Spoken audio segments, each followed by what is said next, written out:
방금 전까지 웃으며 이야기하던 내 가족, 내 친구가 갑자기 식은땀을 흘리며 쓰러진다면 어떻게 하시겠습니까? 얼마 전 유럽의 작은 나라 벨라국에서 수많은 카메라 앞에서 기자회견을 하던 보건부 장관이 연설 도중 그대로 쓰러지는 충격적인 사건이 있었습니다. 다행히 주변의 빠른 조치 덕분에 목숨을 건졌지만 만약 그가 혼자 있었다면 어땠을까요? 생각만 해도 아찔한 이 상황, 바로 저혈당 쇼크 때문이었습니다. 많은 분들이 혈당 관리라고 하면 고혈당, 즉 당뇨병만 떠올리십니다. 하지만 오늘 저는 단호하게 말씀드립니다. 저혈당은 고혈당보다 더 즉각적이고 치명적인 우리 목숨을 노리는 조용한 암살자일 수 있습니다. 특히 나이가 들면서 우리 몸의 기능이 예전 같지 않을 때 이 저혈당은 예고 없이 찾아와 모든 것을 앗아갈 수 있습니다. 당뇨가 없는 분들도 결코 안심해서는 안 됩니다. 오늘 이 영상 끝까지 보시고 나와 내 가족의 생명을 지키는 골든타임 대처법을 반드시 알아가시길 바랍니다. 먼저 내 몸이 보내는 위험 신호부터 알아차려야 합니다. 저혈당은 갑자기 찾아오는 것 같지만 사실 우리 몸에 계속해서 경고 신호를 보냅니다. 첫 번째 신호는 바로 극심한 배고픔과 함께 손이 떨리는 증상입니다. 평소와 다른 공복감, 마치 며칠 굶은 사람처럼 허기가 지고 수저를 들거나 글씨를 쓰려고 할 때 손이 미세하게 떨린다면 의심해봐야 합니다.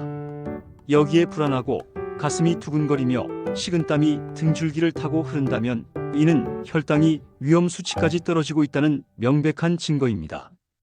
이 초기 증상을 무시하고 넘기면 어떻게 될까요? 우리 몸의 가장 중요한 에너지원인 포도당을 공급받지 못한 뇌가 기능을 멈추기 시작합니다. 머리가 띵하게 아파오고 눈앞이 흐려지며 갑자기 현기증이 나서 비틀거리게 됩니다. 말이 어눌해지고 생각하는 능력이 떨어져 간단한 질문에도 대답하기 어려워집니다. 마치 술에 취한 사람처럼 행동하게 되는 것이죠. 여기서 상황이 더 악화되면 의식을 잃고 실신하거나 심하면 뇌사 상태에 빠져 영영 깨어나지 못하는 끔찍한 결과로 이어질 수 있습니다. 이 모든 과정이 불과 몇십 분 안에 일어날 수 있다는 사실 믿어지시나요? 그래서 저혈당은 골든타임이 무엇보다 중요합니다. 그렇다면 이 무서운 저혈당 증상이 나타났을 때 우리는 어떻게 대처해야 할까요? 가장 중요한 원칙은 즉시 빠르게 흡수되는 당을 보충하는 것입니다. 질병관리청과 대한당뇨병학회에서는 15g의 복합 탄수화물 섭취를 권고합니다. 15g라는 숫자를 꼭 기억해 주십시오. 이 15g의 당은 약 15분 뒤에 우리 혈당을 50mg/dl 정도 높여 위험한 상황에서 벗어나게 해주는 생명의 동아줄입니다. 그럼 15g의 당질은 어느 정도의 양일까요? 제가 쉽게 설명해 드리겠습니다. 주방이나 가방 속에 있을 법한 것들입니다.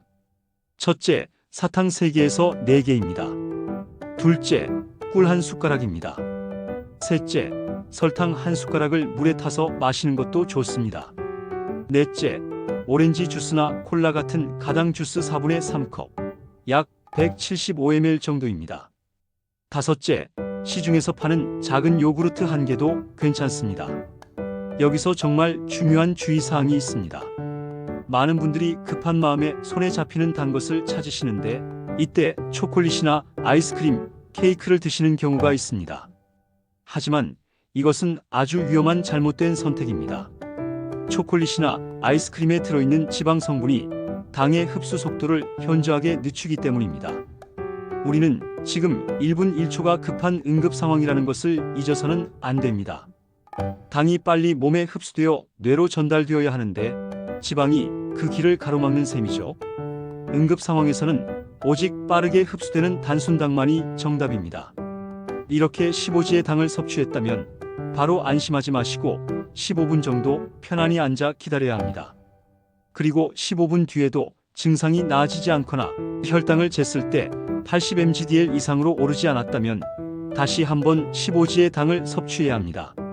만약 환자가 이미 의식을 잃고 쓰러진 상태라면 어떻게 해야 할까요? 이때는 정말 주의해야 합니다. 의식이 없는 사람에게 억지로 음식이나 음료를 먹이려고 하면 음식물이 기도로 넘어가 질식을 유발할 수 있습니다. 이는 저혈당 쇼크보다 더 위험한 상황을 초래할 수 있습니다. 이럴 때는 즉시 119에 신고하고 구급대원이 도착하기 전까지 환자의 기도를 확보하고 편안하게 눕혀주는 것이 최선입니다.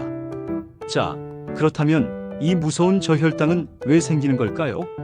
흔히 당뇨병 환자에게만 생긴다고 생각하지만 천만의 말씀입니다.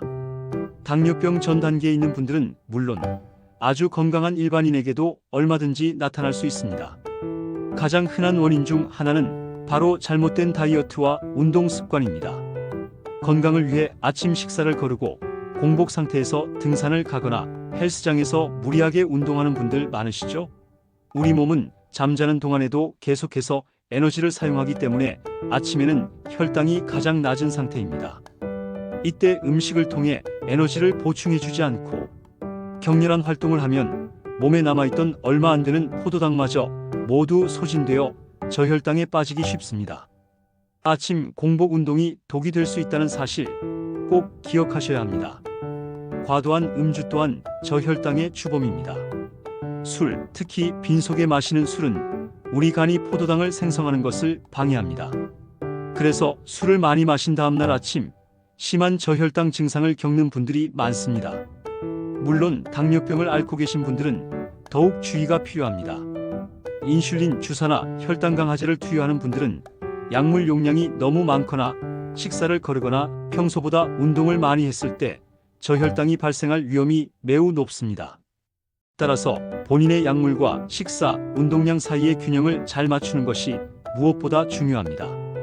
그렇다면 우리는 어떻게 이 조용한 암살자, 저혈당으로부터 우리 몸을 지킬 수 있을까요? 예방은 생각보다 어렵지 않습니다.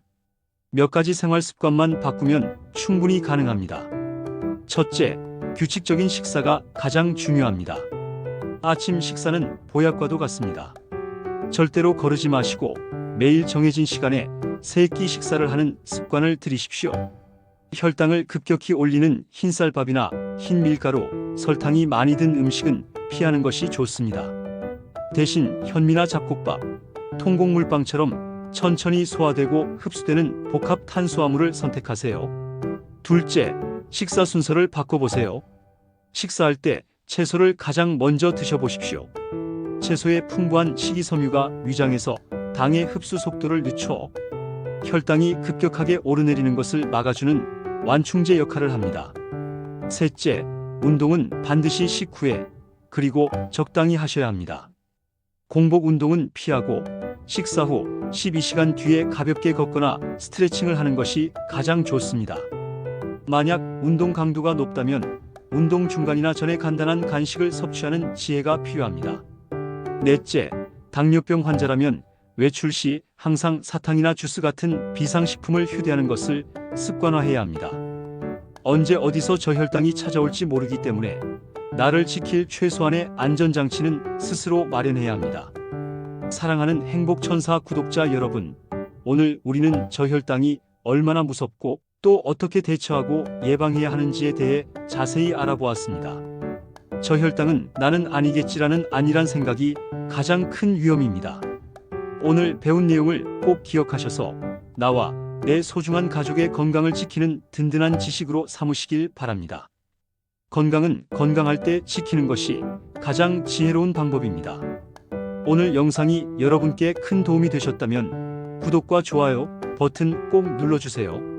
여러분의 응원이 저에게는 더 유익하고 좋은 영상을 만드는 가장 큰 힘이 됩니다. 그럼 저는 다음 시간에 더욱 알찬 건강 정보로 다시 찾아뵙겠습니다. 끝까지 시청해 주셔서 진심으로 감사합니다. 여러분 모두 행복하세요.